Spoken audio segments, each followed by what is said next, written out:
என் லைஃப்பில் இந்த மாதிரி ஒரு பெயின்ஃபுல்லான ஒரு சுச்சுவேஷனை நான் ஃபேஸ் பண்ணதே கிடையாது.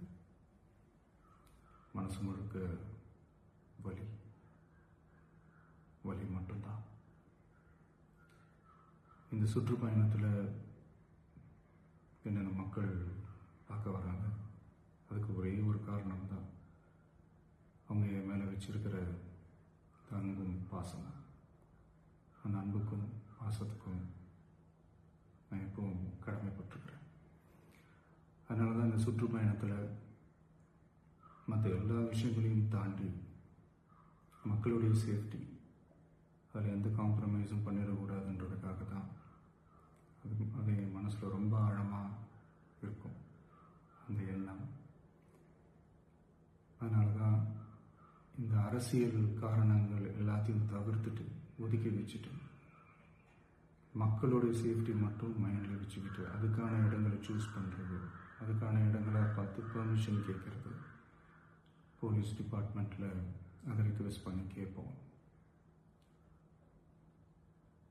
ஆனால் நடக்கக்கூடாதது நடந்துருச்சு. ஆனால் மனுஷன் தானே, அந்த நேரத்தில் அத்தனை பேர் பாதிக்கப்பட்டு இருக்கும்போது எப்படி அந்த ஊரை விட்டுட்டு என்னால் கிளம்பி வர முடியும்? நான் திரும்ப அங்கே போகணும்னு இருந்துச்சுன்னா அதை ஒரு காரணம் காட்டி அங்கே வேறு சில பதட்டமான சுச்சுவேஷன்ஸ், வேறு சில அசம்பாவிதங்கள் அந்த மாதிரி எதுவும் நடந்துடக்கூடாதுன்றதுக்காக தான் நான் அவாய்ட் பண்ணேன்.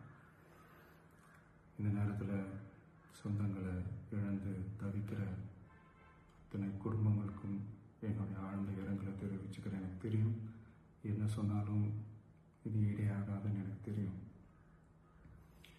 ஹாஸ்பிட்டலில் ட்ரீட் பண்ணிகிட்ருக்கிற எல்லாருமே சீக்கிரமாக க்யூர் ஆகி வரணுன்றதை இந்த நேரத்தில் நான் வேண்டிக்கிறேன்.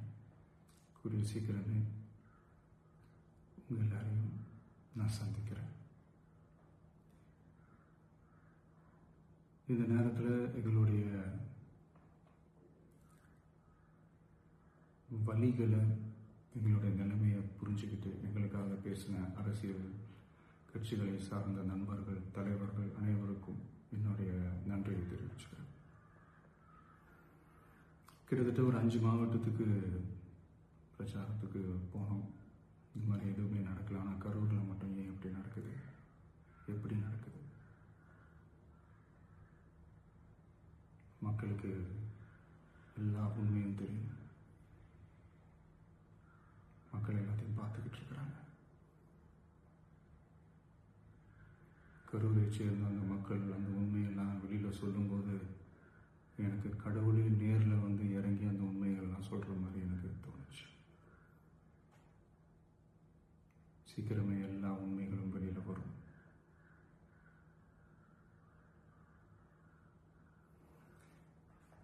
எங்களுக்கு தரப்பட்ட இடத்துல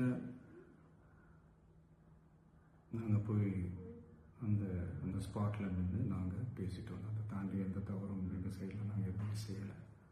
பட் இருந்தாலும் எங்கள் கட்சியை சேர்ந்த நிர்வாகிகள், தோழர்கள் மேலே எஃப்ஐஆர், அது மட்டும் இல்லை சோஷியல் மீடியாவை சேர்ந்த நண்பர்கள், தோழர்கள் அவங்க மேலே எஃப்ஐஆர்லாம் போட்டு இப்போ பிடிச்சிக்கிட்டு இருக்கிறாங்க.